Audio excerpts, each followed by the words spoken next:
आई file? File? कैसी file? अरे हाँ, वो फाइल। अब देखो ना, वो फाइल देने गया और काम गले पड़ गया। अजीब घनचक्कर है अपना ये अफसर भी। अब मैंने उसे समझाया भी कि मेरी पत्नी घर पर अकेली है, सारी रात मेरा इंतजार कर रही होगी, परेशान हो रही होगी बेचारी। सच? हाँ, अब बिल्कुल सच है। अरे अरे नौकरियां तो ऐसी हजारों जाएंगी, लेकिन तुम्हारी जैसी पत्नी कहां मिलेगी। जया, जरा पानी गर्म कर दो, नहाकर आराम से सो जाना चाहता हूँ, सारी रात सोया नहीं हूं मैं।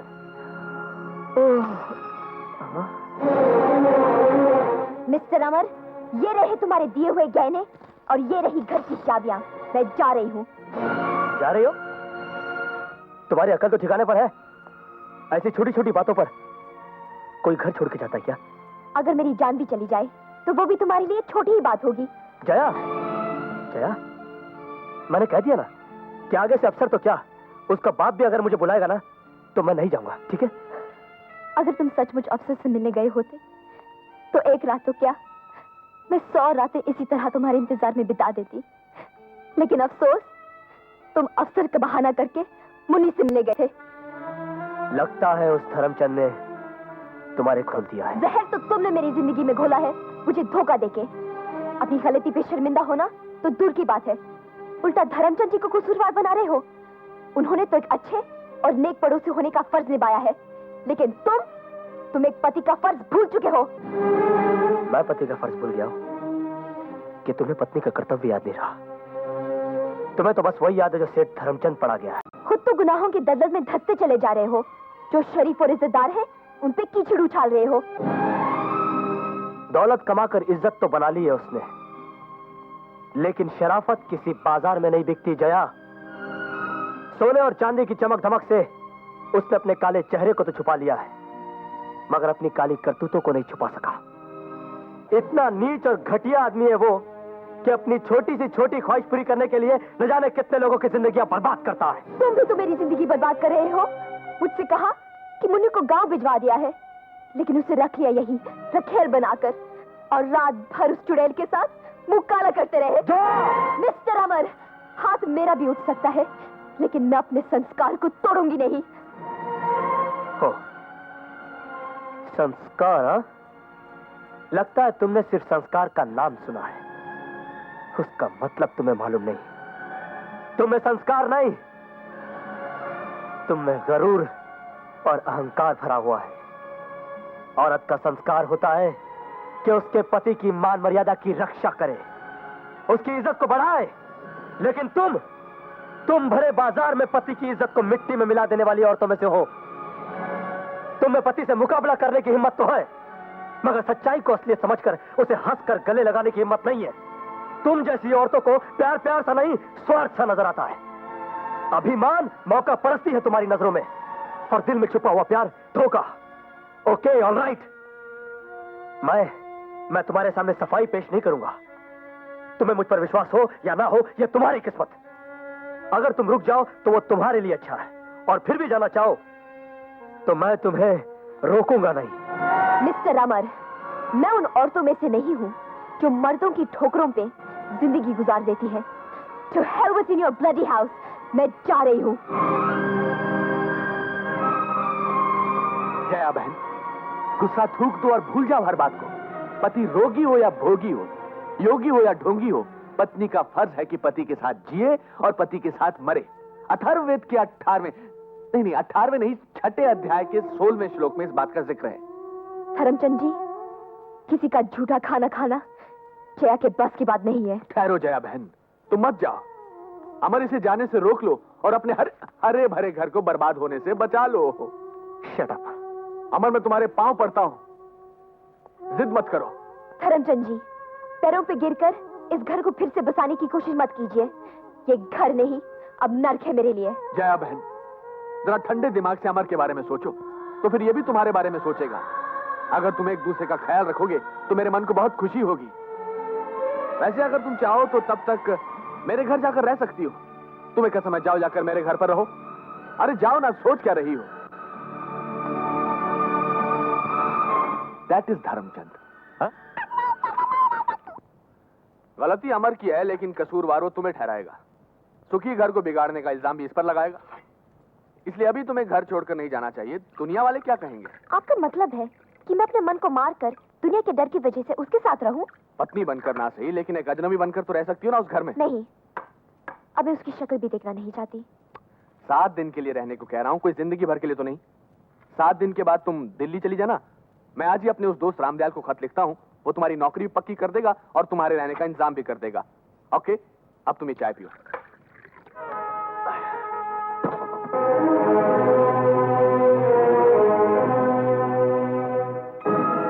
जाने का कारण तो जानता हूँ, लेकिन आने की वजह मैं बताता हूँ।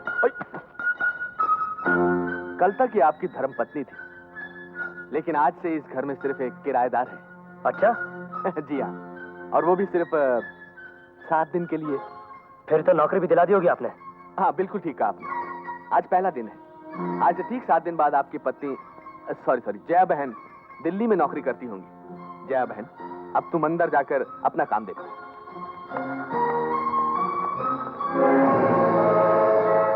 मेरी जिंदगी में जहर उगलने वाले सांप, मैं आज तक अपनी बेवकूफ पत्नी की वजह से चुप हूं, लेकिन जिस दिन तूने अपना सर हद से ऊपर उठाया, मैं तेरा फन हमेशा के लिए कुचल के रख दूंगा।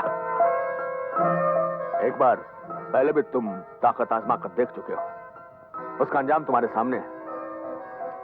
मिस्टर अमर, लड़ाई ताकत से नहीं, अक्ल से जीती जाती है। अथर्ववेद के 18वें अध्याय के 18वें श्लोक में इस बात का जिक्र है। एक ही छत के नीचे एक साथ रहने वाले अलग हो सकते हैं, लेकिन एक ही घर में अलग अलग रहने वाले कभी एक साथ नहीं हो सकते। जब पत्नी ही पति की बुराई करेगी, तो दुनिया आंख बंद करके उसका विश्वास कर लेगी और तुम्हारी बदनामी होगी। ये होगी तुम्हारी पोजीशन। तुम्हारी बदनामी होगी तो मेरा नाम होगा, ये होगी मेरी पोजीशन। बाकी मैं ठीक 7 दिन के बाद फाइनल सेटलमेंट कर लूंगा। हाँ। Get out. आज मुझे बहुत खुशी हो रही है। I don't know why. I said get out, you bastard. गाली मत दो, भगवान का नाम लो। कल मेरे घर पर गणपति की स्थापना है, तुम जया को लेकर आ जाओ, शायद तुम्हारा भी उद्धार हो जाए। तेरे जैसा कमीना आदमी तो भगवान के सामने भी सच नहीं बोलता होगा। जिंदगी को तो बांट कर जी ना सके, कम से कम दूध तो बांट ले।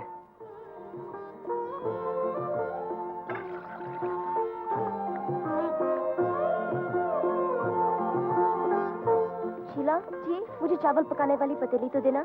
वो तो सब पहले से लेके चले गए हैं। बीबी जी, आप माँ बनने वाली हैं क्या, जो साहब खाना पकाने का काम संभाले हुए हैं? तू अपना मुंह बंद रख और अपना काम कर।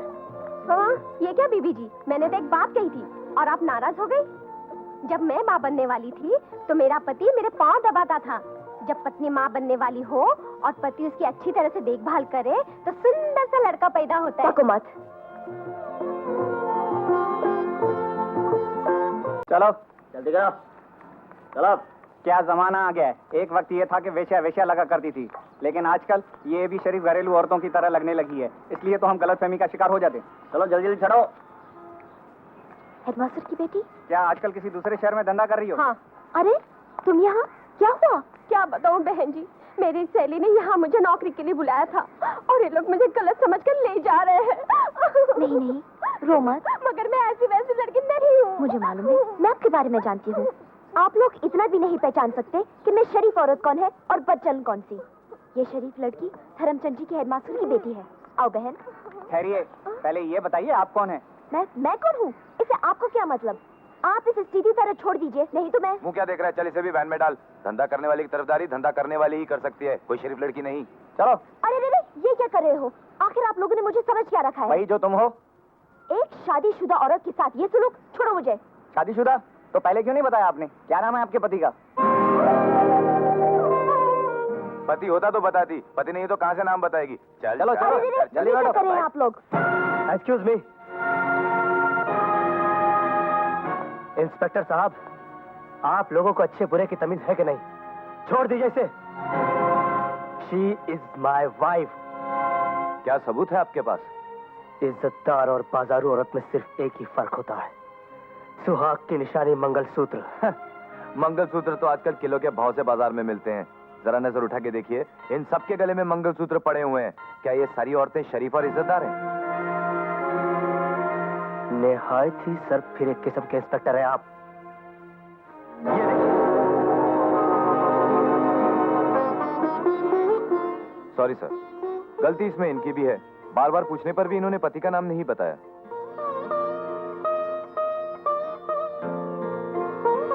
कैसे बताती? आपको मालूम होना चाहिए, कोई भी हिंदुस्तानी औरत अपने पति का नाम अपनी जबान पर नहीं लाती। I am so sorry. आइए बहन जी, आइए। मैं बहुत शर्मिंदा हूँ।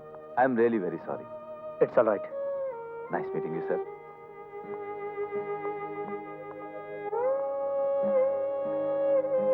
पत्नी पति को अहमियत देना भूल गई है, लेकिन समाज अभी तक नहीं भूला।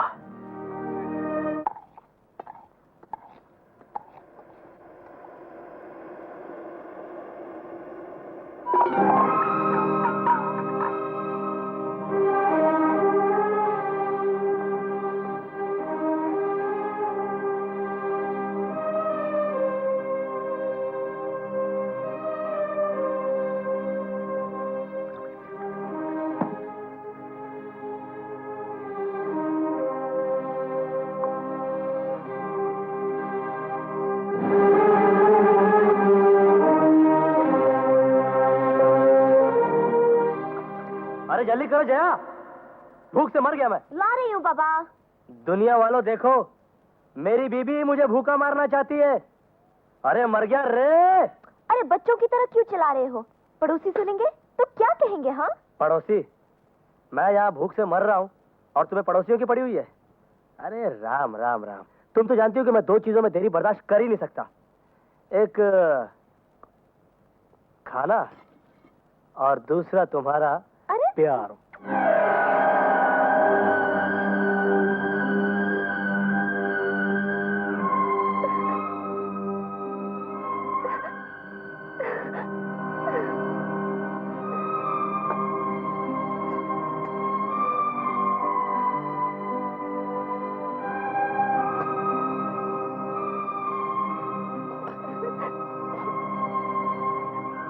साहब जल्दी चलिए। क्यों, क्या बात है? मुन्नी ऑफिस में आई थी, आपसे मिलना चाहती है। पता नहीं क्या गड़बड़ है, मैंने उसे समझाकर घर भिजवा दिया है। चलो।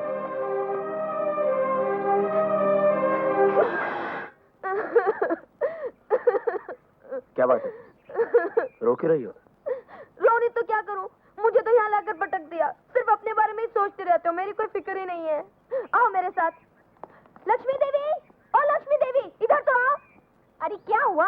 अरे इन्होंने तो परेशानी कर दिया, सवाल पर सवाल, अनशन। जब देखो तो कुछ ना कुछ बकवास करती रहती हैं। मैं तो दुखी हो गई हूँ। आप ही समझा दीजिए इन्हें, मेरे पति का नाम कुमार है या नहीं। हाँ है।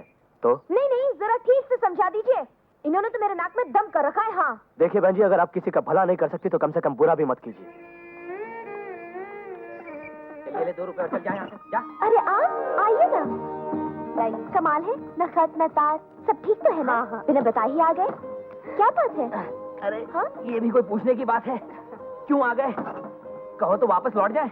नहीं नहीं, ये बात नहीं, हमारा आना तुम्हें अच्छा नहीं लगा? अरे ये मैना कहाँ है? वो तो उड़ गई। उड़ गई? जया, तेरी तबीयत तो ठीक है ना? तू बहुत दुबली हो गई है। हाँ, तो दुबली लग रही है। नहीं तो मैं तो ठीक हूँ। अरे भाई अच्छी खासी तो है, तुम्हें भी चश्मों की जरूरत है लगता है। हटो जी। हाँ? आइए। कितना बड़ा घर है। अरे भाई हमारा दामाद भी तो बड़ा है। अरे ये रसोई यहाँ क्यों है? अरे ये नाश्ता बनाने के लिए है। हाँ। नहीं नहीं, रसोई तो अंदर है। अच्छा। अरे वाह भाई वाह, भाई हमारा दामाद तो बड़ा छुपा रुस्तम निकला।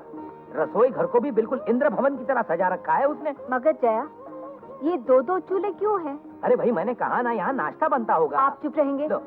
जया बता, आप लोग थके मांदे आए हैं, पहले चल के नहा लीजिए ना, बाद में बातें करेंगे। चलो ठीक है, बाथरूम कहाँ है? इस तरफ पिताजी। हाँ, चलो चलो, वैसे भी सर में बहुत धूल भर गई है, चलो भी। अरे आज आप बहुत लेट हो गए। अरे ऐसे खड़े खड़े क्या देख रहे हो? आप थक गए होंगे, चलिए। अरे ऐसे क्यों देख रहे हैं? छोड़ो। अरे रे बैठिए ना, सवेरे ही मम्मी और डैडी आए हैं और आते ही आपके लिए पूछने लगे मैंने कहा बहुत अच्छे हैं और वो बस समझ गया। बैठो बैठो दामाद जी, बैठो। जीते रहो। खुश रहो। और सुनाओ दामाद जी, कैसे हो? ठीक हूँ। आप लोगों के आने से जया का चेहरा ऐसे खिल उठा है जैसे रेगिस्तान में बाहर आ गई हो। आप लोग बातें कीजिए, मैं चाय बना कर कोई लाती हूँ। जरूरत नहीं है, मैं अभी अभी बाहर से पीकर आ रहा हूँ। ओह, देख रही हो ना माँ, ये हमेशा ऐसे ही करते हैं। मैं चाय बना कर रखती हूँ और ये साहब बाहर से पीकर आते हैं। ना मेरे हाथ से पानी पीते हैं, ना मेरे हाथ का कुछ खाते हैं। यहाँ तक के खाना भी घर में नहीं खाते। अब तुम ही समझाओ इनको। ऐसा क्यों करते हो बेटे? खामों सेहत खराब हो जाएगी। सेहत? अरे इसमें हंसने की क्या बात है? जया तुम्हारा इतना ख्याल रखती है और तुम अपनी मनमानी करते हो। वो जैसा कहती है वैसा तुम क्यों नहीं करते हैं? डैडी, आप और मम्मी यहाँ रहेंगे तो? हम यहाँ रहने नहीं, तुम दोनों को लेने आए हैं। Good, very good. चलिए हम भी तैयार हैं। यूं ही बातों में लगे रहोगे क्या? चलो उठो, नहा धोकर कपड़े बदलो। सॉरी। जाओ जाओ नहा लो। ठीक है, आप कह रहे तो मैं मान लेता हूँ। बस यही गड़बड़ है इनमें।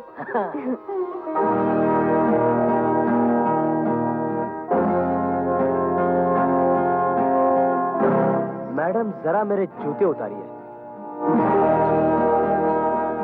अरे जया, मेरे जूते उतारो। हाँ हाँ उतारती हूँ। आज शाम को अपनी वो काली वाली जरी की साड़ी पहनना। जया, तूने सुना मैंने क्या कहा? हाँ हाँ, कौन सी साड़ी पहनूं? अरे वही काली वाली साड़ी जो तुम्हारी मम्मी ने तुम्हारे लिए गांव से भेजी थी। तुम उस साड़ी में बहुत खूबसूरत लगती हो जया। जानती हूँ। और आज शाम को हम दोनों एग्जीबिशन पर भी जाएंगे। हाँ हाँ जरूर जाएंगे। और उसके बाद रात को होटल अजंता में खाना भी खाएंगे। जैसी तुम्हारी मर्जी। और आज रात को हम दोनों एक दूसरे के साथ एक ही बिस्तर पर सोएंगे। ये गुरु भरा प्यारो ज्यादा मत जताओ।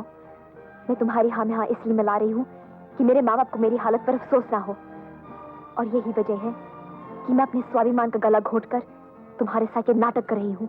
तुम्हारा भी फर्ज बनता है कि तुम मेरे साथ इंसानियत से पेश आओ। और जब तक वो लोग यहाँ हैं, तब तक मेरी मदद करो।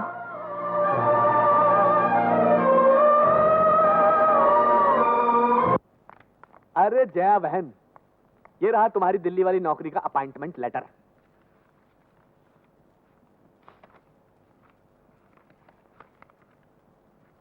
Thank you Dharamchand ji. Pleasure is mine Jaya बहन। मिस्टर अमर, 2 या 3 दिन के अंदर तुम्हारी बीवी तुमको छोड़कर दिल्ली जा रही है। तुम दोनों को बिछड़ते देखकर मुझे बहुत दुख हो रहा है। भगवान दुश्मन को भी ये वक्त ना दिखाए, ना दिखाए।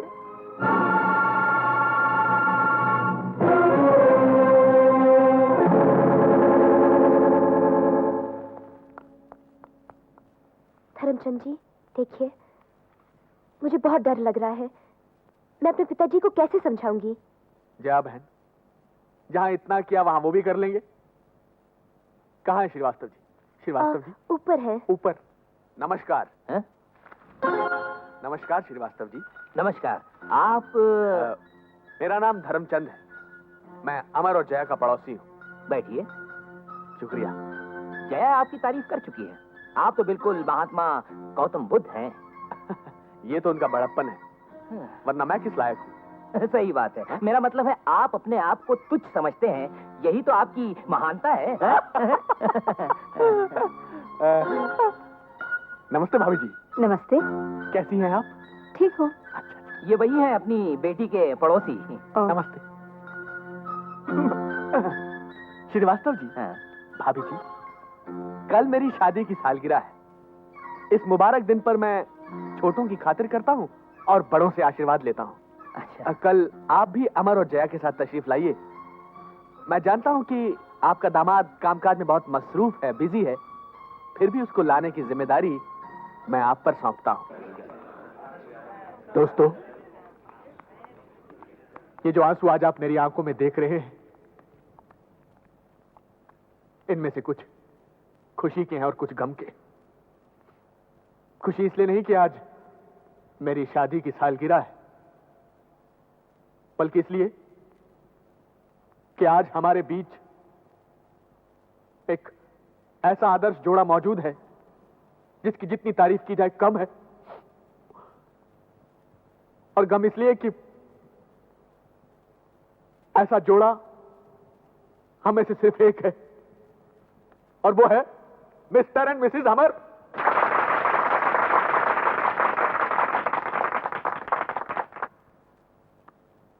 अब मैं अमर साहब से गुजारिश करूंगा कि वो अपनी खुशहाल वैवाहिक जिंदगी का राज हम सबको बताएं। मिस्टर अमर।